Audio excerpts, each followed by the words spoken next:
Pulse Connect. I'm with Compliance Resource, and as the name indicates, we provide compliance services, training, seminars, webinars.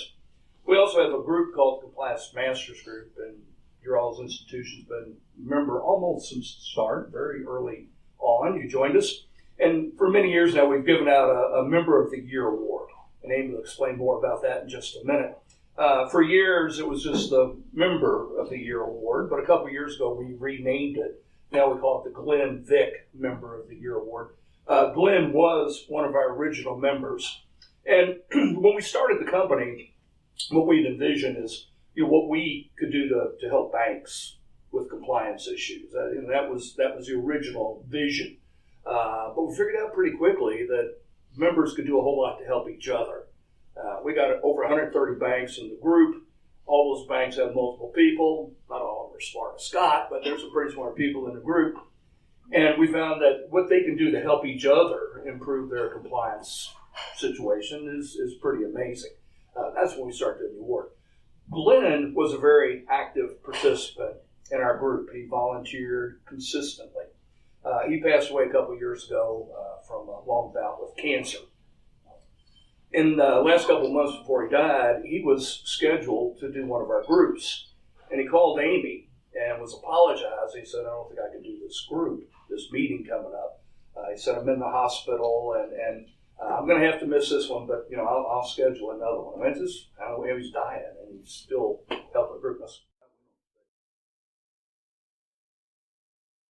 Scott very, very much deserves the award. And Amy, why don't you explain a little more about the process? Okay, so every year our team gets together internally and we all say, okay, everyone go back before the next meeting, get your list together, come up with 3 or 4 members you feel like would be a good candidate for this year's Member of the Year.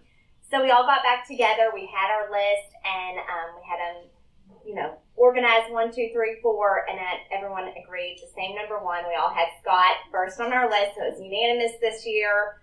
Scott was the clear candidate, and we put a lot into it. We look at different things, but he's participated for so many years, leading master-to-master peer sessions, volunteering to do that. Now he's the moderator for our virtual peer group sessions, which is really going well. And through ABA conferences or different opportunities where he's got to meet some of the other bank members, they've really gotten to know him, and I know that they've started contacting you and giving you questions, and you've had private conversations with them. So for numerous reasons, he's now doing webinars to help us out as well. Joining us, he sends us news articles and ideas of things he thinks would be good for us to cover in our groups. So really just an exemplary member, definitely been invaluable, and we hope that all of our members will start, seeing this and wanting to catch on, because we do really feel like, you're going to get something out of the group regardless, but when you're really putting in is when you get more out. So when you're leading these discussion groups, being a discussion leader, you're going to be researching more, making sure what you're saying is going to be right. If you're getting questions from other members, you're going to be looking into it, or maybe it gives you an idea of something you want to implement at your bank when you hear from others what they're doing. So for all of those reasons, Scott was our clear winner. So we do want to present the Glenn Vick Member of the Year award to you.